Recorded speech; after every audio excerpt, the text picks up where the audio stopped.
የራስ ጥፋት እኮ ነው።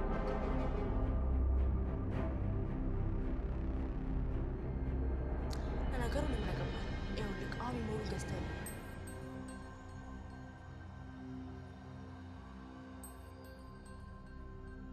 ኤቪ ደግሞ ከስልክሽ ጋር አገናኝ ብዬሻል ነበር እንዴ? ስማ አንተ ምን አይነት ቦታ እንዳቋረጠኝ ብታውቅ እኮ እንደዛ አትልም ነበር። አሁን ቶሎ ብለህ 64 ጂቢ ማይክ ውስጥ የሚገባ ሜሞሪ ገዝተህልኝና ቶሎ በል። እሺ ግን እኔ አሁን ሩቅ ቦታ ነኝ። ከየትም ብለህ ገዝተህልኝና እና ደግሞ ማይኩ ቻርጀር ይጨርሳል አይደል? አዎ ቻርጅ ዘጊ። ደግሞ ድጋሚ ልቀርጫቸው ነው እንዴ?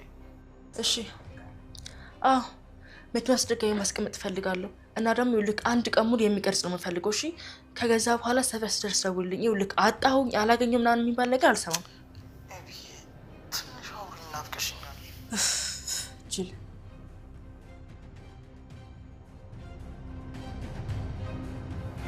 ኧረ ጉድ! ወይኔ ጉድ! አባዬ ጉዱናል! አባዬ ጉዱናል!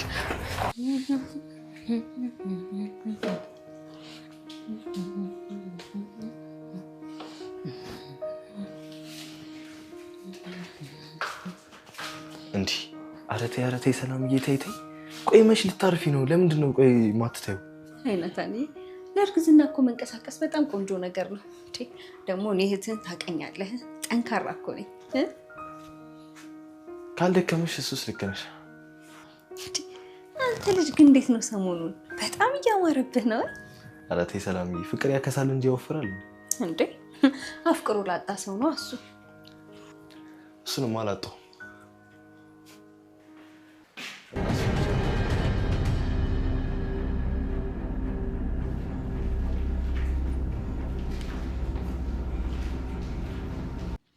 ሰላም እንዴት ናችሁ? ውድ የቻናሌ ቤተሰቦች ደህና ናችሁ ወይ? እንኳን ወደ ዩቲዩብ በሰላም መጣችሁ። ዳጣ ድራማ በክፍል 47 ላይ እንግዲህ ዳጣ የሆነ ሚስጥር ሰምታለች። እሱም የአቢጌልን ሚስጥር ነው። አቢጌል በባለፈው የሰጠህ ቢሞሪ እኮ ምንም ሙሉውን አልቀረጸልኝም፣ ስለዚህ ሌላ ቢሞሪ ያስፈልገኛል እያለች ከልጁ ጋር ስትጨቃጨቅ በስልክ ዳጣ ሰምታታለች።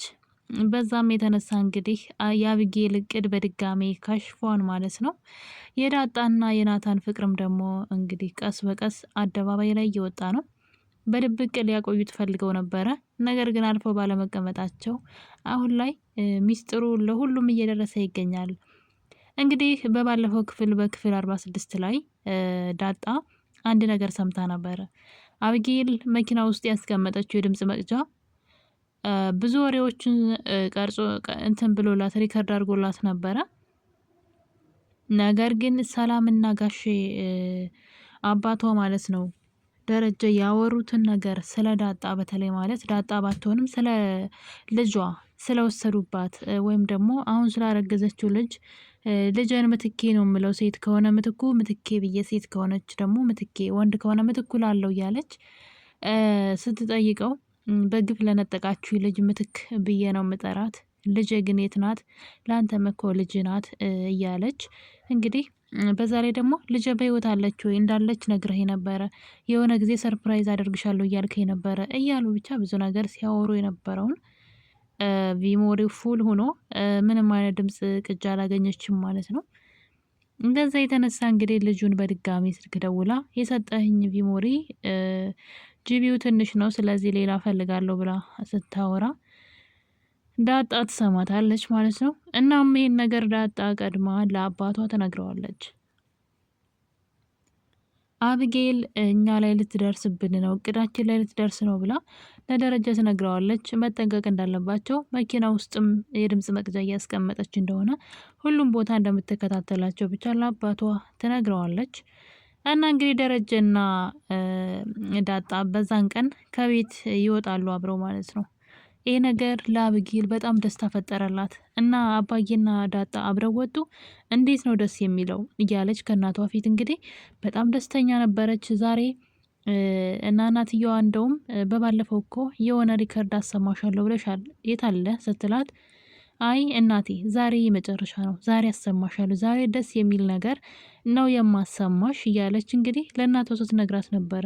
በነገራችን ላይ አቢጌል ምንም አርቆ ማሰብ የሚባል ነገር ስለማታውቅ ነው እንጂ በፍጹም ለእናቷ የሚያስደስታት ነገር እንዳልሆነ ግልጽ ነው ይሄ ነገር። አስቡት እንግዲህ እናትየዋ ማናት ዳጣ የዛቤል ልጅ እንደሆነች ካወቀችና የእናትና የአባቷ ትዳር እንደሚፈርስ እንዴት እንዳላወቀች አላውቅም። ማርታ እንግዲህ ይህን ነገር ሁሉ ስትሰማ እንዴት መቋቋም እንደምትችል የምታምነው ባለቤቷ ከሰራተኛው ልጅ እንዳለው ስታውቅ አስቡት።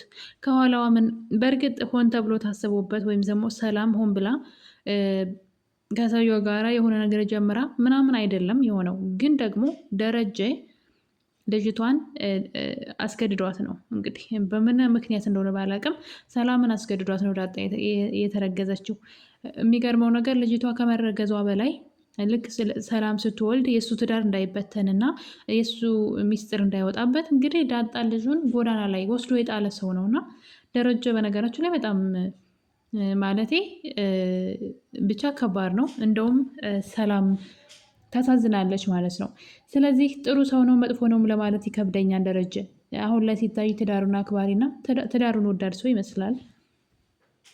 ነገር ግን ለማርታ ደግሞ የነገር በጣም ከባድ ነው። የምታምነው እንደ ራሴ የምትለው ባለቤቷ የልጆቹ አባት እንደዚ አይነት ጉድ እንዳለው ስታውቅ ማለት ነው።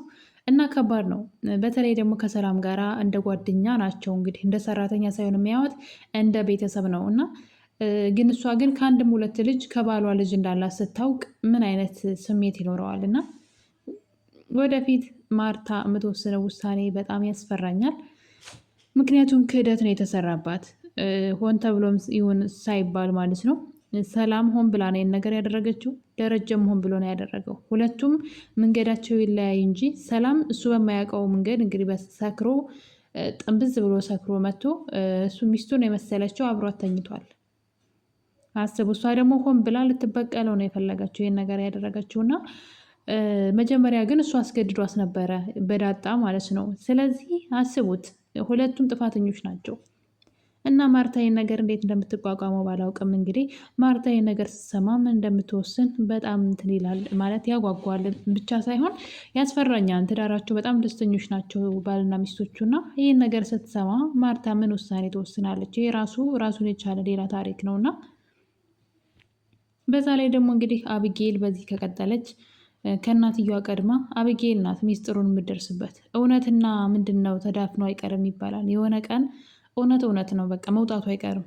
ምንም ያክል ነገር አርቀን ብንደብቀው አርቀን ወደ ውስጥ አስገብተን ብንቀብረው ይወጣል እውነት ስለሆነና የደረጀም እውነት የሆነ ቀን መውጣቱ የማይቀር ነው። እሱ መስሎት ነው እንጂ ስለዚህ ካሁኑ እውነቱን ለሚስቱ ነግሮ ቢገላገል ይሻለዋል። እና እንግዲህ ዳጣ መኪና ውስጥ ከአባቷ ጋር ሆነው ለአባቷ እህቷ ይህን ነገር ሆን ብላ የድምፅ መቅጃ እንዳስቀመጠች እዛ ጋር ስለነገረችው ደረጀና ዳጣ ያወሩት ወሬ አቢጌልን የሚያሳርፍ ነው፣ ወይም ደግሞ ከዚህ በኋላ እንዳትጠራጠር የሚያደርግ ነው። በእርግጥ እዚህ ቀደም እናቱ አእምሮ ላይ የሆነ ጥያቄ ፈጥራለች። እማዬ ሰላም ያረገዘችው ከናታን ይመስለኛል፣ ምክንያቱም ለአባዬ አባቱን አልናገርም ስትል ሰምቻታለሁ አለች። እና ደግሞ ግን አንድ ቀን ደግሞ አባዬ ለልጆቿ እና ለትዳር ያስቢልኝ እያለ ሲለምናት ነበረ ብላ የእናቷ አእምሮ ላይ ጥያቄ ፈጥራባታለች። ማርታ በነገሩ ለጊዜው ሂጅ ላይ ከዚህ ብላ ብታባረራትም አቢጌል ከሄደች በኋላ ማርታ ማሰብ ጀመረች። ምን ማለት ነው ለልጆቼና ለትዳር ያስቢልኝ ማለት ምን ማለት ነው እያለች ደጋግማ መጠየቅ አእምሮዋን ጀምራለች። አስቡት እንግዲህ እውነቱን ያወቀች ቀን ምን ሊፈጠር እንደሚችል እና በዚህ አካሄዷ ዳጣ ማናት አቢጌል ማለት ነው እውነቱ ላይ መድረሷ ስለማይቀር ብዬ ነው። እውነቱን ማውጣቱ አይቀርም። ሁል ጊዜ አይጠነቀቁም አይደለም። ብዙ ጊዜ ደረጀና ዳጣ መኪና ውስጥ ነው ስለ አባትና ስለ ልጅነታቸው በጣም አብዝተው ያወሩ ነበረ። በአሁኑ ግን እንግዲህ የተጠመደላቸውን ወጥመድ ስላወቁ ነው ተጠንቅቀው ያወሩት። እንደውም ጭራሽ ሲሳይ ልጅ እንደሆነችና ሲሳይ ደግሞ ከሌላ እንደወለዳት ማለት ተደብቆ ከሚስቱ ውጭ ወልደው እንደደበቃት እንደ ጣላት አይነትና ጨካኝ አባት እንደሆነ አንድ ቀን እንኳን መጥቶ የማይጠይቀኝ እያለች እናቷም ደግሞ ጥሩ ሰው እንደሆነች እናቷን ትዕዛዝ እንድጠብቅ እሱ ሲመክራት እያየን ነበር። ቀላል ድራማ ይሰራሉ አባትና ልጅ እና ይሄ ነገር እንግዲህ አቢጌልን አሳርፏታል። እንደውም በብዛት ስለ አብጌል ነበር የሚያወሩት። አብጌል እኔ ልጅ አትመስለኝም፣ በጣም ተንኮለኛና የምታስፈራ ልጅ ናት፣ እንደው ከመንገድ ላይ አንስታችሁ ያሳደጋችኋት እኮ ነው የሚመስለው እያሉ እንግዲህ በተደጋጋሚ ስለ አብጌል ነበር የሚያወሩት። ቆይ እነዚህ ሰዎች ሌላ ነገር አያወሩም እንዴ? እኔን ከማማት ውጭ ይህ ልጅ ነበር እሷ ራሱ ተገርማና እንግዲህ በአሁኑ አልተሳካላትም። አብጌል ከአንዴም 2 ጊዜ አድርጋ ምንም አይነት እውነት አላገኘችም። እንደውም በደንብ ልቧን የሚያሳርፍላት ነገር ነው ያገኘችው። ከዚህ በኋላ በዳጣና በአባቷ መካከል ምንም አይነት ግንኙነት እንደሌለ ተስፋዋን ቆርጣለች ማለት ነው። በዛ ላይ ሰላም ከማን ያረገዘችው የሚለው ከአባቷ አይን ላይ አይኗን አንስታለች፣ ከአባቷ ላይ ማለት ነው። አባቷንም ትጠረጥረው ስለነበረ ስለዚህ ማርታ ነገሩን ወይ ከደረጀ ከራሷ አንደበት ነው የምትሰማው በይቅርታ፣ ያለዛ ግን ወይ የሆነ ሚስጥር ራሷ ልደርስበት ትችላለች። ያኔ የዚህ ቤት ዳር አስጊ ላይ ነው የሚወድቀው። ይህንን አብጌል ብታውቅ ኖሮ በዚህ መጠን ሚስጥራውን ለማወቅ ባልጣረች ነበረ።